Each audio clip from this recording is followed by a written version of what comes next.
The barrel of the gun was warm from the desert sun. That was the detail Lara Voss would remember most. Not the shouting, not the rough hands yanking her camera away, not the blindfold that smelled of motor oil and something older, animal. Just the warmth of that metal circle pressed against the back of her neck, almost gentle, like a reminder. You made a wrong turn. She had, in fact, made several. The first wrong turn had been accepting the assignment. Human interest, desert ruins, nothing dangerous. That was how her editor had sold it. 3 days in Zafaran, photograph the pre-Islamic fortresses of the Al-Karam Plateau, file her pictures, fly home to New York. Simple. Clean. Career boosting even, given that Zafaran was just beginning to open its borders to international press after a decade of carefully managed isolation. The second wrong turn had been trusting the map. The third, and most catastrophic, had been stopping to photograph the light. It had been golden hour, that slant of amber that turns even a gas station into something cinematic. Lara had pulled her rented Jeep to the side of what she'd believed was the main road and stepped out with her camera, because the dunes to the west were doing something extraordinary, rippling in gradients of copper and violet, the shadows so sharp they looked drawn by hand. She had taken 43 pictures in 11 minutes. She knew because she counted later, going over every detail in her mind the way she always did when she was frightened and needed something logical to hold on to. She did not hear the trucks until they were 50 meters away. There were 3 of them, unmarked, moving without headlights across the sand with the practiced silence of people who had done this many times. By the time Lara understood what was happening, by the time her body caught up with her brain and her brain screamed, "Run!" 2 men had already flanked her Jeep. A third had her arm. A fourth had her camera. Hey, that's a $4,000 lens! That was when she felt the gun. She was driven for what felt like 2 hours, maybe 3. Without her phone, confiscated, she had only the temperature to navigate by. The air grew colder, the terrain rougher, the silences between her captors longer and more deliberate. They spoke in rapid Zafari, a dialect she didn't speak, though she caught 2 words repeated enough to worry her. The first was a name, Hassan. The second was a number she understood without translation. 50,000. So, a ransom situation. She was a product, not a target. That was either reassuring or terrifying. She hadn't yet decided which. Stay calm, she told herself, in the dark of the truck, hands zip-tied in front of her because she had attempted, once, to open the moving door. You're insured. Your magazine has a protocol. Someone will notice you're missing by morning. She paused. Probably. The truck stopped.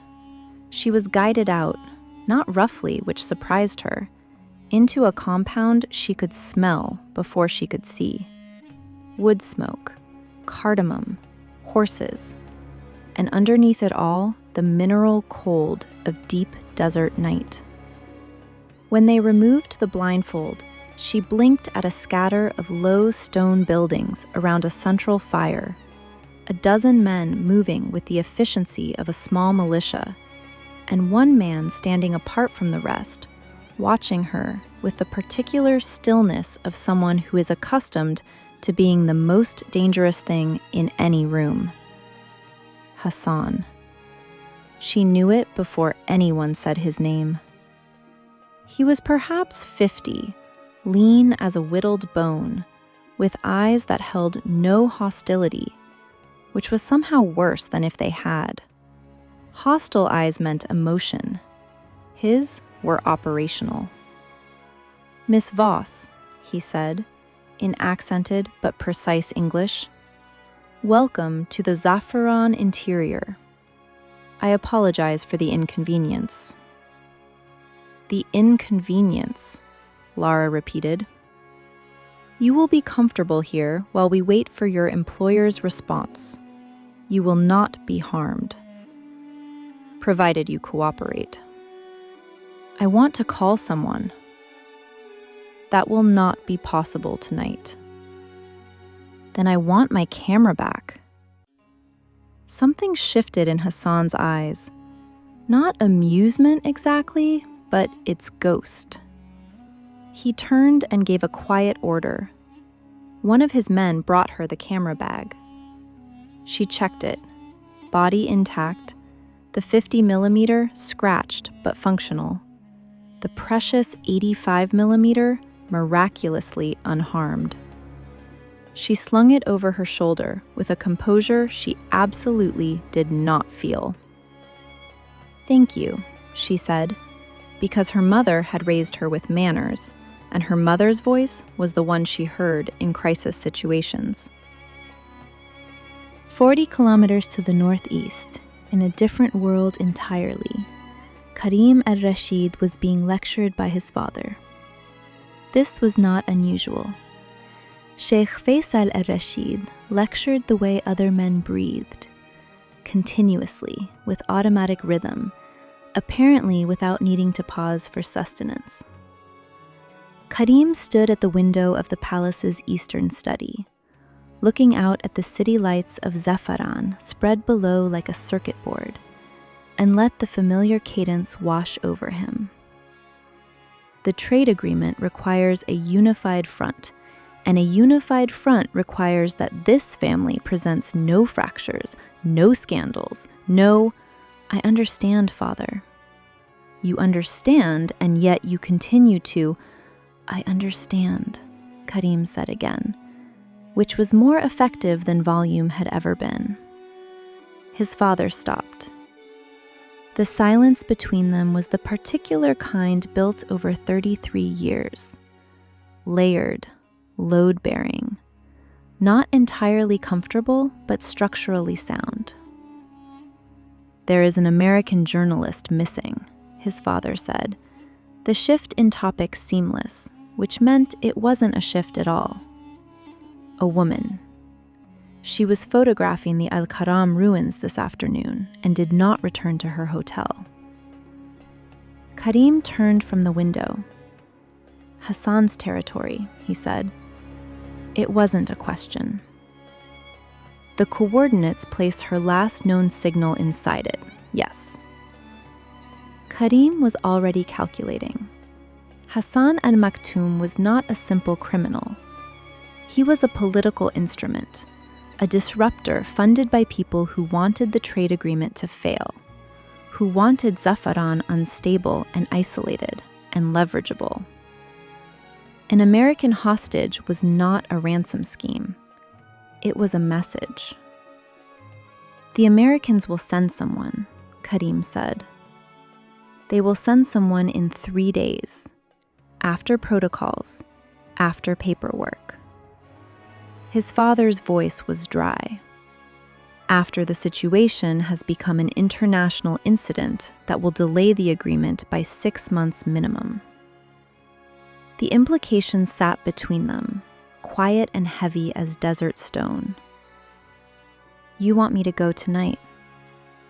"I want you to consider going tonight." Karim looked at his father, at the familiar architecture of that face, the pride and the stubbornness and the bone-deep love for this country that had shaped them both. Then he looked back at the lights of the city.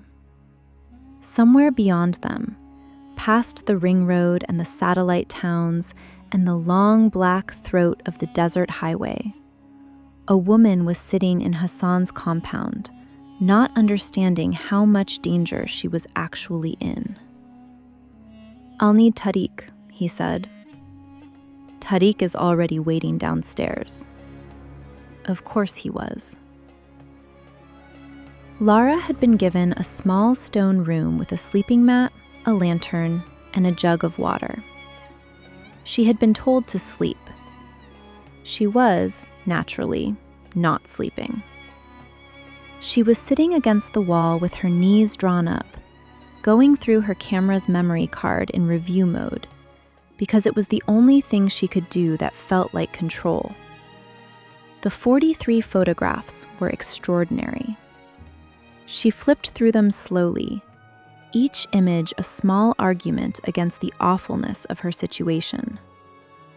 The way the light had fractured across the dune ridges, the purple pooling in the shadow valleys, the single hawk, impossibly perfectly placed, riding a thermal in the upper right corner of frame 17.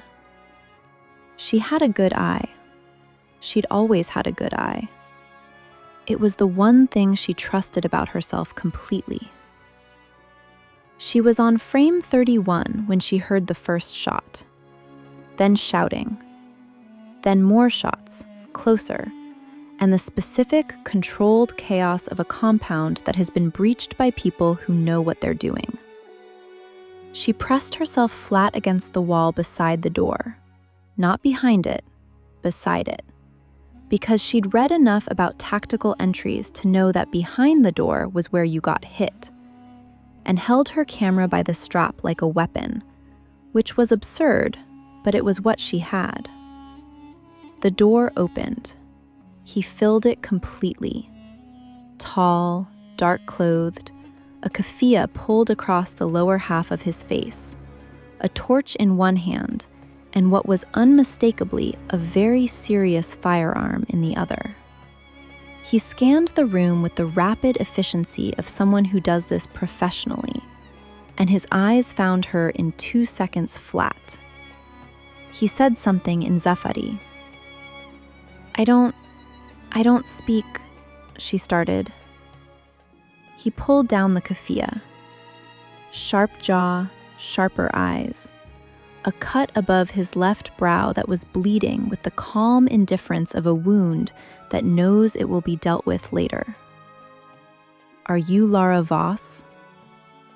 His English was precise, British accented, completely incongruous with everything around him. Yes. Are you injured? No. Good. We're leaving. Stay close and do not stop moving regardless of what you hear. Do you understand?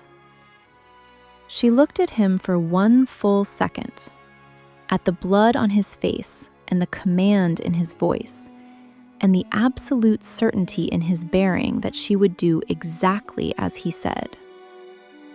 Who are you? She asked. A beat.